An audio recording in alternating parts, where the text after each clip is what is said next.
Bhavnagar Somnath national highway ફરી વન્ય પ્રાણીઓ માટે ઘાતક સમાન બન્યું છે। જાફરાબાદના નાગેશ્વરીના ટોલનાકા નજીક વાહન અડફેટે એક સિંહણનું મોત નીપજ્યું। અજાણ્યો વાહન ચાલક અકસ્માત સર્જી નાસી છૂટ્યો। સિંહણના મોતની ઘટનાથી વન વિભાગ ઘટના સ્થળે પહોંચ્યું।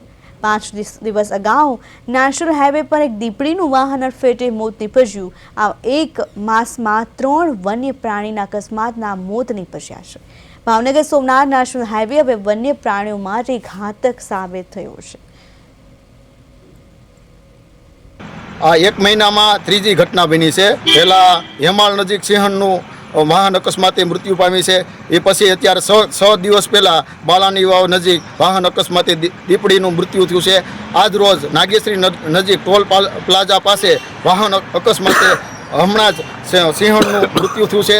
તો અત્યારે સ્થાનિક ખેડૂતોમાં રોષ છે કે ભાઈ ખરેખર આ વન્ય પ્રાણી અવરજવર અમને ખેડૂતોને પણ કવરાવે છે। તો છતાં અત્યારે વન વિભાગ દ્વારા તાત્કાલિક થોડો સ્ટાફ વધારવામાં આવે અને અત્યારે આજે હાઈવે નેશનલ હાઈવે જે છે એ બની છે એમાં અત્યારે 100ની સ્પીડમાં જ વાહન ચાલકો જતા હોય છે। તો વાહન ચાલકોનો શું દોષ?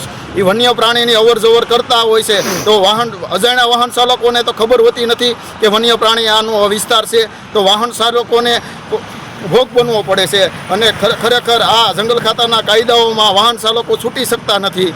તો પછી અત્યારે જો હવે પછી ટેકરો તો સ્ટાફ વધારવામાં નહીં આવે તો આ વિસ્તારના ખેડૂતો ગાંધી ચિંધ્યા માર્ગે આંદોલન કરવાની ફરજ પડશે અને તમામ જવાબદારી જંગલ ખાતાની રહેશે।